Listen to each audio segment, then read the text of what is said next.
So மீண்டும் 18 time world champion ஆக போகிறாரு சான்சினா. ஸோ அது ரிலேட்டட் அப்டேட்ஸும் வந்து பார்த்தீங்கன்னா வந்திருக்கு. ஸோ அதில் ஸ்டார்ட் பண்ணி நம்மளுடைய ஜிண்டர் மஹால் வரைக்கும் கண்ட நிறைய விஷயங்கள் வந்து பார்த்தீங்கன்னா WWE ரிலேட்டட் வந்து பார்த்தீங்கன்னா ரிவீல் பண்ணியிருக்காரு. And also true மேக்கிண்டர் contract related நிறைய அப்டேட்ஸ் பார்த்தீங்கன்னா வந்திருக்கு. ஸோ எல்லாத்தையுமே வந்து பார்த்தீங்கன்னா டீட்டெயிலாகவே டீகோட் பண்ணுவோம். ஸோ கொஞ்சம் கூட ஸ்கிப் பண்ணா பாருங்க, அப்போ சொல்கிற அப்டேட்ஸ் எல்லாம் ஷார்ட்ஸ் வீடியோ அப்படி வரும். சரி, ரைட், ஓகே, நம்ம டேமேஜ் பண்ணாமல் வீடியோக்குள்ள மூவ் ஆகும். வீடியோ பண்ணி விட்றோம். ஸோ WWE சவுதி ரிலேட்டட் தான். ஸோ இப்போ வரைக்கும் கரண்டாக நெக்ஸ்ட் இயர் ராயல் ரம்பிள், அதாவது 2026 ராயல் ரம்பிள் வந்து பார்த்தீங்கன்னா சவுதி அரேபியாவில் தான் நடக்க போகுதுன்றது உங்களை நிறைய பேர் தெரிஞ்சதான். அண்ட் ஆல்சோ ரெசில்மேனியா 43, அதாவது 2027 ரெசில்மேனியாவும் வந்து பார்த்தீங்கன்னா சவுதியில் தான் நடக்க போகுதுன்றது உங்களை நிறைய பேர் தெரிஞ்சதான். இப்போ வரைக்கும் கரண்டாக நெக்ஸ்ட் இயர் வந்து பார்த்தீங்கன்னா இன்னொரு பேப்பர் ரிவ்யூ WWE ஹோஸ்ட் பண்ணுறதுக்கான பாசிபிலிட்டிஸ் இருக்குன்றதை வந்து பார்த்தீங்கன்னா மென்ஷன் பண்ணியிருக்காங்க. இது ரிலேட்டட் அப்டேட்ஸ் வந்து பார்த்தீங்கன்னா TKOவோட குவார்டர்லி மீடியா காலில் உள்ளவர் வந்து பார்த்தீங்கன்னா ரிவீல் பண்ணியிருக்காரு. நம்மளுடைய CFO ஆண்ட்ரியூஸ் கிளிம்லர் வந்து பார்த்தீங்கன்னா ரிவீல் பண்ணியிருக்காரு. அவர் கொடுத்த அப்டேட் என்ன மென்ஷன் பண்ணியிருக்காங்க, 2026 வந்து பார்த்தீங்கன்னா ஒரு பெனிஃபிட்ரியாக இருக்க போகுது. அது மட்டும் இல்லாமல் 2026ல் 3 பெரிய PLC வந்து பார்த்தீங்கன்னா நம்மளுடைய சவுதி அரேபியாவில் நடக்க போகுதுன்றதை வந்து பார்த்தீங்கன்னா கன்ஃபார்ம் பண்ணியிருக்காங்க. இப்போ வரைக்கும் கரண்டாக WWE வந்து பார்த்தீங்கன்னா சவுதியை வந்து பார்த்தீங்கன்னா 10 இயர்ஸ் டீல் வந்து பார்த்தீங்கன்னா சைன் பண்ணியிருந்தாங்க. அதாவது 2018 சைன் பண்ணவங்க 2028 வரை வந்து பார்த்தீங்கன்னா அந்த டீல் வந்து பார்த்தீங்கன்னா இருக்க போகுது. அது மட்டும் இல்லாமல் அந்த பிளான் படி வந்து பார்த்தீங்கன்னா ஸோ வருஷத்துக்கு 2 ப்ரீமியம் லைவ் ஈவெண்ட்ஸ் வந்து பார்த்தீங்கன்னா ஹோஸ்ட் பண்ணணுன்றது தான் அவங்களுடைய பிளானு. அது போக செப்பரேட் ஸ்மாக்டவுன் எபிசோடு வந்து பார்த்தீங்கன்னா அவங்க வச்சு வந்து பார்த்தீங்கன்னா டேப் பண்ணணுன்றது தான் பிளானு. அது போக WWEக்கு வந்து பார்த்தீங்கன்னா சவுதி அடிஷ்னலாகவே அமௌண்ட் கொடுத்து ஐகானிக் பேப்பர்ஸ் எல்லாம் கொண்டு வாங்கன்ற மாதிரி வந்து பார்த்தீங்கன்னா பேசியிருந்தாங்க. அதன் வைஸ் ராயல் ரம்பிளும் கொண்டு வந்திருந்தாங்க. இப்போ ரெசில்மேனியாவும் வந்து பார்த்தீங்கன்னா போயிருக்கு. அந்த லிஸ்ட்டில் நெக்ஸ்ட் இயர் வந்து பார்த்தீங்கன்னா ஸோ ராயல் ரம்பிள் போக 2 பெரிய பேப்பர்ஸ் வந்து பார்த்தீங்கன்னா சவுதி அரேபியாவில் நடக்கும்ன்றத வந்து பார்த்தீங்கன்னா இந்த இடத்துல கன்ஃபார்ம் பண்ணியிருக்காங்க. ரெண்டாவது அப்டேட் பொறுத்த வரைக்கும் நம்மளே சோனியா டெவில் ரிலேட்டட் தான். ஸோ சோனியா டெவில் இப்போ வரைக்கும் கரண்டாக ப்ரோ ரெஸ்லிங்லேருந்து ரிட்டையர்மெண்ட் ஆகிறன்றதை வந்து பார்த்தீங்கன்னா ரிவீல் பண்ணியிருக்காங்க. ஃபார்மர் WWE ஸ்டார், அது மட்டும் இல்லாமல் ஃபார்மர் ஸ்மாக்டவுனுடைய ஜென்ரல் மேனேஜராக இருந்த சோனியா டெவில் இப்போ வரைக்கும் கரண்டாக ரிவீல் பண்ணியிருக்காங்க. ரீசெண்டாக வந்து பார்த்தீங்கன்னா ரூல் பிரேக்கர்ஸ்ன்ற ஒரு போட்காஸ்ட்டில் வந்து பார்த்தீங்கன்னா பேசியிருக்காங்க. அதில் வந்து பார்த்தீங்கன்னா சோனியா டெவில் என்ன சொல்லியிருக்காங்கன்னா, அவங்க கம்பெனி கூட வந்து பார்த்தீங்கன்னா இன்க்ரெடிபிள் எக்ஸ்பீரியன்ஸ்லாம் எனக்கு இருந்துருந்துச்சு. பட் இருந்தாலும் இதுக்கப்புறமா என்னால் சண்டை போட போகிறது கிடையாது. நான் ப்ரோ ரெஸ்லிங்லேருந்து டன்றது வந்து பார்த்தீங்கன்னா சோனியா டெவில் வந்து பார்த்தீங்கன்னா ரிவீல் பண்ணியிருக்காங்க. அவங்களுடைய ஒய்ஃபான டோனி கூட இதுக்கப்புறமா வந்து பார்த்தீங்கன்னா ஸோ காம்படிஷனில் இருக்க போகிறது கிடையாது. நான் வந்து பார்த்தீங்கன்னா இந்த காம்படிஷன்லேருந்து வாக்கவே ஆயிருக்கிறேன்றதை வந்து பார்த்தீங்கன்னா சோனியா டெவில் பார்த்தீங்கன்னா சொல்லியிருக்காங்க. சோனியா டெவில் ஒரு நல்ல டேலண்ட் தான். பட் இருந்தாலும் WWE சைட்லேருந்து பெரிய லெவலில் யூஸ் பண்ணப்படலை. பட் இருந்தாலும் இப்போ வரைக்கும் கரண்டாக ப்ரோ ரெஸ்லிங்லேருந்து பார்த்தீங்கன்னா வெளியே வந்துட்டேன்றதை ரிவீல் பண்ணியிருக்காங்க. கடைசியாக மெயின் அப்டேட்ஸ் பார்க்குறதுக்கு முன்னாடி இப்போ வரைக்கும் கரண்டாக நம்ம ஸ்மாக்டவுன் ரிலேட்டட் பார்த்தலாம். ஸோ ஸ்மாக்டவுனுடைய வியூவர்ஷிப் பயங்கரமாகவே வந்து பார்த்தோன்னா சரிஞ்சிருக்கு. அது மட்டும் இல்லாமல் இது வரைக்கும் வரலாற்றில் இல்லாத விதமாக வந்து பார்த்தா ஸ்மாக்டவுனுடைய வியூவர்ஷிப் பயங்கரமாகவே அடி வாங்கிட்டு தான் சொல்லணும். ஸோ லாஸ்ட் வீக்கோட ஸ்மாக்டவுன் வியூவர்ஷிப் பார்த்தீங்கன்னா எவ்வளோ கிடச்சிருக்குன்னா 933K வந்து பார்த்தீங்கன்னா ரிவீல் ஆயிருக்கு. ஸோ கே கணக்கில் வந்து பார்த்தீங்கன்னா வியூவர்ஷிப் இருக்குது. அதாவது இந்த வியூவர்ஷிப்பை வந்து பார்த்தீங்கன்னா எந்த லெவலில் ரெஃபர் பண்ணுறாங்கன்னா, ஸோ அவங்க நம்ம ஸ்மாக்டவுன் வந்து பார்த்தீங்கன்னா ஃபாக்ஸில் வந்து பார்த்தீங்கன்னா டெலிகாஸ்ட் ஆகும்போது ஸோ ஒரு சில நேரம் வந்து பார்த்தீங்கன்னா ஃபாக்ஸ் வந்து பார்த்தீங்கன்னா பெரிய ஸ்போர்ட் கவர் பண்ணுறதுனால வந்து பார்த்தீங்கன்னா அவங்களோட சின்ன சேனல்னால எஃப்எஸோனில் வந்து பார்த்தீங்கன்னா மாற்றி விட்ருவாங்க. அப்படிப்பட்ட எஃப்எஸோன்லேயே வந்து பார்த்தீங்கன்னா ஆவரேஜ் வியூவர்ஷிப்பாக இது வந்து பார்த்தீங்கன்னா வரலன்றதை ரிவீல் பண்ணியிருக்காங்க. WWE ஸ்மாக்டவுன் வந்து பார்த்தீங்கன்னா ஃபாக்ஸ்ட்டை கொடுக்கும்போது வந்து ஃபாக்ஸ் ஆவரேஜாக வந்து பார்த்தீங்கன்னா 2 மில்லியன் வியூவர்ஷிப் வந்து ட்ராப் பண்ணியிருந்தாங்க. அது போக ரோமன் ரெயின்ஸும் வந்து பார்த்தீங்கன்னா அந்த டைமில் வந்து பார்த்தீங்கன்னா சாம்பியனாகவே இருந்திருந்தார். அது மட்டும் இல்லாமல் நல்ல ஒரு இன்ட்ரெஸ்டிங் ஸ்டோரி லைன் இருந்துச்சு. இப்போ கரண்டாக வந்து பார்த்தீங்கன்னா ஸ்மாக்டவுனுடைய வியூவர்ஷிப்பும் அடி வாங்கியிருக்கு. ஸ்மாக்டவுனுடைய அட்டண்டன்ஸும் வந்து பார்த்தீங்கன்னா பயங்கரமாகவே அடி வாங்கியிருக்கு. கிட்டத்தட்ட 23% வந்து பார்த்தீங்கன்னா அட்டண்டன்ஸ் அடி வாங்கியிருக்குன்றதை ரிவீல் பண்ணியிருக்காங்க. செய்யா இதெல்லாம் கொஞ்சம் பாருங்கள். அது மட்டும் இல்லாமல் TKOக்கு கொஞ்சம் அட்வைஸ் பண்ணுங்கள். இதை மட்டும் வந்து பார்த்தீங்கன்னா ஸோ ஒரு ATM மிஷினாக பார்க்காம கொஞ்சமாச்சும் அமௌண்ட்டை போட்டு வைங்க, அப்போ தான் எடுக்க முடியும்.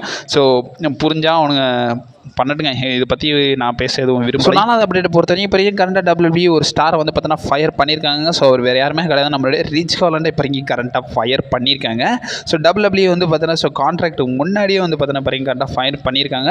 ஸோ இது ரிலேட்டட் நான் ப்ரீவியஸ் அப்டேட் வீடியோவில் மென்ஷன் பண்ணியிருந்தேன். ஸோ இதுக்கப்புறம் ரிச் ஹாலண்டை வந்து பார்த்தீங்கன்னா WWE சைன் பண்ணுற விருப்பத்தில் இல்லைன்றது வந்து பார்த்தீங்கன்னா சொல்லியிருந்தேன்.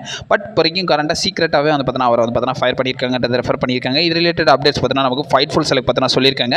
ரீசெண்டாக அவர் கொடுத்த அந்த போஸ்டர்ஸ்லாம் வந்து பார்த்தீங்கன்னா ஸோ கான்ட்ராக்ட் ரிலேட்டட் அவர் வந்து பார்த்தீங்கன்னா ஸோ பெரிய லெவலில் வந்து பார்த்தீங்கன்னா எந்த ஒரு பெய்டும் வந்து பார்த்தீங்கன்னா பெறாத மாதிரி வந்து பார்த்தீங்கன்னா சொல்லியிருந்தாங்க. ரீசெண்டாக ரிச் ஹாலண்ட் வந்து பார்த்தீங்கன்னா ஸோ ஒரு சில இன்ஜுரி அண்டர்ஸ் போயிருந்தார். ஸோ அதனால் வந்து பார்த்தீங்கன்னா ரொம்ப நாள் வந்து பார்த்தீங்கன்னா அவுட் ஆஃப் ஆக்ஷனில் இருந்திருந்தார். ஸோ NXTல தான் அவரை வச்சிருந்தாங்க. பட் இருந்தாலும் இன்ஜுரி காரணமாக வந்து பார்த்தீங்கன்னா அவங்க வந்து பார்த்தீங்கன்னா ப்ராப்பராக யூஸ் பண்ணல. இப்போ வரைக்கும் கரெக்டாக சீக்கிரட்டாகவே வந்து பார்த்தீங்கன்னா ஃபயர் பண்ணியிருக்காங்கன்றதை நமக்கு ஃபைட்ஃபுல் செலக்ட் பார்த்தீங்கன்னா ரிப்போர்ட் கொடுத்துருக்காங்க. ஸோ பிகி அது மட்டும் இல்லாமல் பெரிய பெரிய ஸ்டார்ஸ்க்கு இன்ஜுரியை விளைவித்த நம்மளுடைய ரிச் ஹாலண்டை இப்போ வரைக்கும் கரெக்டாக ரிலீஸ் பண்ணியிருக்காங்க. இதில் ஆச்சரியம் என்னன்னா ஸோ நம்மளுடைய ஆண்ட்ராய்டு முன்னாடி மாதிரி வந்து பார்த்தீங்கன்னா கான்ட்ராக்ட்டுக்கு முன்னாடி வந்து பார்த்தீங்கன்னா ரிலீஸ் பண்ணி விட்டு. ஸோ ஃபைனலி மெயின் அப்டேட்ஸ் பார்த்தலாம். ஸோ அதில் ஃபஸ்ட்டு பார்க்க வேண்டியது நம்மளுடைய ஜிண்டர் மஹால் ரிலேட்டட் தான். ஸோ இப்போதைக்கும் கண்ட ஜிண்டர் மஹால் வந்து பார்த்தீங்கன்னா நிறைய விஷயங்களை வந்து பார்த்தீங்கன்னா ரிவீல் பண்ணியிருக்காருங்க. So yes, so Vince McMahon and also நம்மளுடைய ட்ரிபிள் ஹெச் ரிலேட்டட் வந்து பார்த்தீங்கன்னா பேசியிருக்காரு. ரீசெண்டாக வந்து பார்த்தீங்கன்னா ஒரு இன்டர்வியூ வந்து பார்த்தீங்கன்னா கொடுத்துருக்காரு நம்மளுடைய ஜிண்டர் மஹால். அதாவது வந்து பார்த்தீங்கன்னா இன்சைட் த ரோப்ஸ்ன்ற ஒரு ஷோ வந்து பார்த்தீங்கன்னா அந்த ஷோக்கு வந்து இன்டர்வியூ கொடுத்துருக்காரு. அதில் வந்து நம்மளுடைய ஜிண்டர் மஹால் நிறைய விஷயங்களை வந்து பார்த்தீங்கன்னா ரிவீல் பண்ணியிருக்காரு. அவருடைய WWE ரன்னை பற்றியும் பேசியிருக்காரு. அது மட்டும் இல்லாமல் அவருடைய பாட்சஸ் ஒஸ்ட் டைம் அது மட்டும் இல்லாமல் ஸோ அவங்க பண்ண WWE சைட்லேருந்து பண்ண பல மிஸ்டேக்ஸ் எல்லாத்தையுமே வந்து பார்த்தீங்கன்னா ரிவீல் பண்ணியிருக்காரு.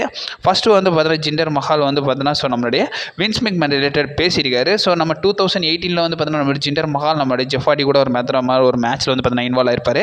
அந்த மேட்ச்சில் ஒரு பெரிய பாட்ச் வந்து பார்த்தீங்கன்னா பண்ணியிருப்பார். அந்த டைமில் அது வந்து பார்த்தீங்கன்னா பெரிய லெவலில் பேசப்பட்ட நிலையில் வின்ஸ் மெக்மேன் அதை பற்றி பெருசாக கேரி பண்ணலன்றதை வந்து பார்த்தீங்கன்னா நம்மளுடைய ஜிண்டர் மஹால் பார்த்தீங்கன்னா சொல்லியிருக்காரு. அந்த தலைமை வந்து பார்த்தீங்கன்னா சிரிச்சுக்கிட்டே பார்த்தீங்கன்னா என்ன சொன்னார்னா, இது வந்து பார்த்தீங்கன்னா ஒரு மீம் மெட்டீரியலாகவே அந்த டைமில் பிடிச்சாண்ட பெரிய லெவலில் நிறைய ரெஸ்லிங்ஸ் லெஜெண்ட்ஸும் வந்து பார்த்தீங்கன்னா இதை பார்த்து பயங்கரமாகவே கிரிட்டிசைஸ் பண்ணியிருந்தாங்க. இது ஒரு சிம்பிள் மிஸ்கம்யூனிகேஷனால நடந்தாலும் இது வந்து பெரிய பாட்சாக இருந்துருந்துச்சுல. ஸோ அதனால் வந்து பார்த்தீங்கன்னா பேசியிருக்காரு. பட் ஈவன் இதை வந்து பார்த்தீங்கன்னா ட்ரிபிள் ஹெச்ல வின்ஸ் மெக்மேன் இதை பற்றி நோட்டீஸ் பண்ணலன்றதை வந்து பார்த்தீங்கன்னா சொல்லியிருக்காங்க. வின்ஸ் மெக்மேன் இந்த பாட்சை பற்றி வந்து பார்த்தீங்கன்னா நம்மளுடைய ஜிண்டர் மஹால் கிட்ட வந்து பார்த்தீங்கன்னா எந்த விஷயமும் வந்து பார்த்தீங்கன்னா சொல்லலையாமா. அண்ட் ஆல்சோ இதை வந்து பார்த்தீங்கன்னா பெரிய லெவலில் அவர் எடுத்துக்கறலன்றதை வந்து பார்த்தீங்கன்னா சொல்லியிருக்காரு. மிஸ்டேக்ஸ் எல்லாமே வந்து பார்த்தீங்கன்னா நடக்கிறதா, அதுக்காக நான் பர்ஃபெக்ட் இல்லைன்னு ஆயிராதுன்றதை வந்து பார்த்தீங்கன்னா நம்மளுடைய ஜிண்டர் மஹால் பற்றினா பேசியிருக்காரு. ஸோ ரெண்டாவது வந்து பேசினது தான் வந்து பார்த்தீங்கன்னா பயங்கர ட்ரெண்டிங்கில் இப்போதைக்கும் கண்டா போயிருக்கு. ஸோ WWE டாக்டர்ஸ் டீம்னால வந்து பார்த்தீங்கன்னா எனக்கு வந்து கெரியரே போச்சுன்றதை வந்து பார்த்தீங்கன்னா சொல்லியிருக்காரு. அதாவது வந்து பார்த்தீங்கன்னா என்ன சொல்லியிருக்காங்கன்னா, இந்த இடத்துல டாக்டர்ஸ் டீம் இருக்காங்கல்ல, ஸோ நம்ம லாஸ்ட்டாக வந்து பார்த்தீங்கன்னா ட்ரிபிள் ஹெச் ஜிண்டர் மஹால் வந்து பார்த்தீங்கன்னா இருக்கும்போது ஸோ அவருக்கு இன்ஜுரின்ற மாதிரி வந்து பார்த்தீங்கன்னா ஸ்டோர் லைன் வந்து பார்த்தீங்கன்னா போயிடுச்சு. ஆக்சுவலி ஸ்டோர் லைன் கிடையாது, ரியல் இன்ஜுரின்ற மாதிரி வந்து பார்த்தீங்கன்னா சொல்லியிருப்பாங்க. அந்த இடத்துல இதை பற்றி கேட்கும்போது அவங்க வந்து பார்த்தீங்கன்னா என்ன சொல்லியிருக்காங்கன்னா, டாக்டர்ஸ் பயங்கரமாகவே வந்து பார்த்தீங்கன்னா இந்த இடத்துல சொதப்பி வச்சுருந்தாங்கன்றதை சொல்லியிருக்காரு. பேக் ஸ்டேஜில் ஒரு சில விஷயங்கள்னால வந்து பார்த்தீங்கன்னா ஸோ அந்த இடத்துல உடன் டேபிள் பார்த்தீங்கன்னா வச்சுருந்தாங்களாமா. அந்த உடன் டேபிளுக்கு இன்ஸ்டண்ட்டாக அவங்க வந்து பிளாஸ்டிக் டேபிளை ரீப்ளேஸ் பண்ணிட்டாங்களாமா. ஸோ வழக்கம் போல் உடன் டேபிள் நைட் நினச்சி அவர் வந்து பார்த்தீங்கன்னா பிளாஸ்டிக் டேபிளில் வந்து பார்த்தீங்கன்னா ஸோ ஸ்ட்ரைக் பண்ணிட்டாரு. அதை நாக் பண்ணதில் வந்து பார்த்தீங்கன்னா அவர் கையெல்லாம் வந்து பார்த்தீங்கன்னா கிழிச்சு விட்ருக்குன்றதை சொல்லியிருக்காங்க. குறிப்பாக நீ வந்து பார்த்தீங்கன்னா டேர் ஆயிடுச்சுன்றதை சொல்லியிருக்காங்க. இதை பற்றி வந்து பார்த்தீங்கன்னா WWE டாக்டர்ஸ் வந்து பார்த்தீங்கன்னா பெரிய லெவலில் வந்து பார்த்தீங்கன்னா இதை வந்து ட்ரீட் பண்ணலன்றதை சொல்லியிருக்காரு. சிம்பிளாக நார்மல் இன்ஜுரியாக இருக்கும்ன்ற மாதிரி வந்து பார்த்தீங்கன்னா ஜஸ்ட் வந்து பார்த்தீங்கன்னா ஸோ ஃபஸ்ட் எய்ட் மாதிரி வந்து பார்த்தீங்கன்னா பண்ணி விட்டு வந்து பார்த்தீங்கன்னா சிம்பிளாக முடிச்சு விட்டானுங்களாமா. பட் அது ஒரு பெரிய மிஸ்டேக் லேட்டராக ஆகி இது வந்து பார்த்தீங்கன்னா ஒரு அனதர் சர்ஜரி அண்டர் அவர் போய் 9 to 10 months ரெக்கவரி 10 மாதத்துக்கிட்ட அவுட் ஆஃப் ஆக்ஷன் இருக்கிறதுக்கான மெயின் ரீசன்றதை வந்து பார்த்தீங்கன்னா நம்மளுடைய ஜிண்டர் மஹால் பார்த்தீங்கன்னா ரிவீல் பண்ணியிருக்காங்க. அதனால் வந்து பார்த்தீங்கன்னா எனக்கு ஒரு 10 months பார்த்தீங்கன்னா வேஸ்ட்டாக போயிடுச்சு. ஸோ அந்த இன்ஸ்டண்ட்டாக வந்து பார்த்தீங்கன்னா அவங்க அதை பார்த்து நோட்டபுளாக வந்து பார்த்தீங்கன்னா ரெஃபர் பண்ணியிருந்தாங்களாமா. அந்த இடத்துல வந்து பார்த்தீங்கன்னா அந்த இஷ்யூ வந்து பார்த்தீங்கன்னா கொஞ்சம் ஷார்ட் பீரியட்லேயே வந்து பார்த்தீங்கன்னா ரெக்கவர் ஆகி அவர் வந்து பார்த்தீங்கன்னா ரிட்டன் ஆயிருப்பேன். பட் இருந்தாலும் இதை அவங்க பார்த்தீங்கன்னா வந்து பெரிய லெவலில் எடுக்காதனால எனக்கு 10 months வந்து பார்த்தீங்கன்னா சர்ஜரி பண்ணி ஸோ அது ரெஸ்ட்டு போக வந்து பார்த்தீங்கன்னா என்னோட கெரியரே ஒரு இதில் வந்து பார்த்தீங்கன்னா ஸ்டாப் ஆயிருக்குன்றதை ஜிண்டர் மஹால் பார்த்தீங்கன்னா சொல்லியிருக்காரு. தலைவன் உஷாராக இருக்கணும், இவங்க நம்மளை முடிச்சு விட்ருவாங்க. ஸோ ரெண்டாவது மெயின் அப்டேட் பொறுத்த வரைக்கும் நம்ம ஸ்காட்டிஷ் ட்ரூ மேக்கின்டையர் ரிலேட்டட் தான். ஸோ இப்போதைக்கும் கண்ட true McIntyre contract related updates பார்த்தீங்கன்னா வந்திருக்கு. ஸோ ரீசெண்டாக ரெசல்மேனியா 40க்கு முன்னாடி தான் வந்து பார்த்தீங்கன்னா ட்ரூ மேக்கின்டையர் கான்ட்ராக்ட் சைன் பண்ணி இருந்தது உங்களை நிறைய பேர் தெரிஞ்சதான். ஸோ இப்போ வரைக்கும் கரண்டாக ட்ரூ மேக்கின்டையரோட கான்ட்ராக்ட் ஸ்டேட்டஸ் என்னன்றது வந்து பார்த்தீங்கன்னா ரிவீல் பண்ணியிருக்காங்க. ஸோ நம்மளுடைய ஸ்காட்டிஷ் சைக்கோபேத்தாக இருக்கிற நம்மளுடைய ட்ரூ மேக்கின்டையர் கான்ட்ராக்ட் வந்து பார்த்தீங்கன்னா 2028 வந்து பார்த்தீங்கன்னா எக்ஸ்பைரி ஆக போதாமா. இது ரிலேட்டட் நமக்கு ஃபைட்ஃபுல் செலக்ட் பார்த்தீங்கன்னா சொல்லியிருக்காங்க. ஸோ ஸ்டில் இன்னும் ஒரு 3 வருஷத்துக்கு நம்மளுடைய ஸ்காட்டிஷ் இங்கே தான் இருக்க போகிறாரு. அவரை நினைச்சாலும் ஒன்றும் பண்ண முடியாதுன்றதை வந்து பார்த்தீங்கன்னா இந்த இடத்துல வந்து பார்த்தீங்கன்னா மென்ஷன் பண்ணியிருக்காங்க.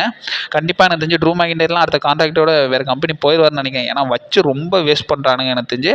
கோடி ரோட்ஸ் அவ்வளோ ஃபைன். ஸோ 1 month எல்லாத்தையுமே வந்து பார்த்தீங்கன்னா கட்டுப்படுத்திக்கிறேன். ஸோ ட்ரூ மேக்கின்டையர் கம்பேர் பண்ணும்போது கோடி ரோட்ஸ் அவ்வளோ பெருசாக உங்களுக்கு தெரியாதான்ற மாதிரி தான் இருக்குது எனக்கு தெரிஞ்சு. ஏன்னா ட்ரூ மேக்கின்டையர் வந்து பார்த்தீங்கன்னா ஒரு ஒர்க் ஹார்ஸாக இருக்கார். செத்ராலன்ஸ் எப்படி ஒரு ஒர்க் ஹார்ஸோ அதே மாதிரி தான் ட்ரூ மேக்கின்டையரே இருக்கார்.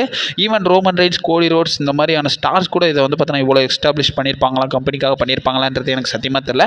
பட் ட்ரூ மேக்கின்டையர் டெஃபினெட்லி ஒரு ஒர்க் ஹார்ஸுங்க. ஸோ நிறைய விஷயங்கள் WWEக்காக பண்ணுறாங்க. பட் அவரை வச்சு வேஸ்ட் பண்ணுறாங்க தான் சொல்லணும். ஸோ கைஸ் மூணாவது மெயின் அப்டேட் பொறுத்தவரைக்கும் நம்மளுடைய 16 time world champion 17 time world champion இப்போ சூனஸ் 18 time வேர்ல்டு சாம்பியன் ஆக போகிறாரு. நம்மளுடைய ஜான் சீனா ரிலேட்டட் தான். ஸோ இப்போ ஜான் சீனா ரிலேட்டட் அப்டேட்ஸ் பார்த்தீங்கன்னா வந்திருக்கு. ஸோ இது ரிலேட்டட் அப்டேட்ஸ் வந்து பார்த்தீங்கன்னா சொல்லியிருக்காங்க.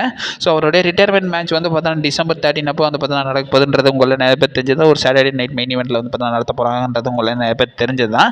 ஸோ இப்போ வரைக்கும் கரண்டாக பொட்டன்ஷியலி ஒரு சில டாக்ஸ் வந்து பார்த்தீங்கன்னா போய்கிட்டு இருக்குன்றதை வந்து பார்த்தீங்கன்னா மென்ஷன் பண்ணியிருக்காங்க. இது ரிலேட்டட் ஃபைட்ஃபுல் செலக்ட் வந்து பார்த்தீங்கன்னா அவங்களுடைய கொஸ்டின் கான்ஃபரன்ஸில் வந்து பார்த்தீங்கன்னா ரிவீல் பண்ணியிருக்காங்க. அந்த இடத்துல வந்து பார்த்தீங்கன்னா ஃபைட்ஃபுல் செலக்ட் பார்த்தீங்கன்னா என்ன சொல்லியிருக்காங்கன்னா, அதோட CEO தான் இதை மென்ஷன் பண்ணியிருக்காரு. அதாவது என்ன சொல்லியிருக்காங்கன்னா, டில் நவ் வரைக்கும் கண்ட WWE மத்தியில் வந்து பார்த்தீங்கன்னா ஜான் சீனாவை 18 time வேர்ல்டு சாம்பியன் ஆக்குற ஒரு சில டிஸ்கஷன்ஸ் வந்து பார்த்தீங்கன்னா போய்கிட்டு இருக்குன்றதை வந்து பார்த்தீங்கன்னா மென்ஷன் பண்ணியிருக்காங்க. அண்ட் ஆல்சோ ஜான் சீனா வந்து பார்த்தீங்கன்னா இப்போ கண்ட இன்டர்கான்டினல் சாம்பியன்ஷிப் தான் எனக்கு தெரிஞ்சு வின் பண்ண. அப்போ தான் வந்து பார்த்தீங்கன்னா பார்த்தீங்கன்னா கிராண்ட் ஸ்லாம் சாம்பியன் அவரால் ஆக முடியும். So inter continental championship win பண்ண வச்சுட்டு ஸோ ஷார்ட் டைம்லேயே வேர்ல்டு சாம்பியன் ஆப்பாங்களான்றது பெரிய கொஸ்டின் தான் எனக்கு தெரிஞ்சு. ஸோ எனக்கு தெரிஞ்சு இன்டர் கான்டினென்டல் சாம்பியன் ஆக்கிடுவாங்கன்னு நினைக்கிறேன். பட் இருந்தாலும் ஃபைட்ஃபுல் செலக்ட் என்ன சொல்லியிருக்காங்க இப்போ இங்கே கரண்டாக ஸோ WWE பேக் ஸ்டேஜ் மத்தியில் ஒரு சில டிஸ்கஷன் போய்கிட்டு இருக்குது. ஸோ ஜான்சனாவே 18 டைம் வேர்ல்டு சாம்பியன் ஆக்கணுன்ற மாதிரி வந்து பார்த்தீங்கன்னா ஒரு சில டாக்ஸ் போய்கிட்டு இருக்குன்றதை வந்து பார்த்தீங்கன்னா மென்ஷன் பண்ணியிருக்காங்க. ஸோ இது ரிலேட்டட் உங்களோட ஒப்பீனியன் என்னன்றது மறக்காம கமெண்ட் பாக்ஸில் வந்து பார்த்தீங்கன்னா மென்ஷன் பண்ணிவிடுவோம். ஸோ அப்கமிங் அப்டேட்ஸ் வந்துகிட்டே இருக்கும். நீங்கள் மறக்காம நம்ம சேனல் ஸ்டே பண்ணிருங்க. And also stay safe. வரட்டா.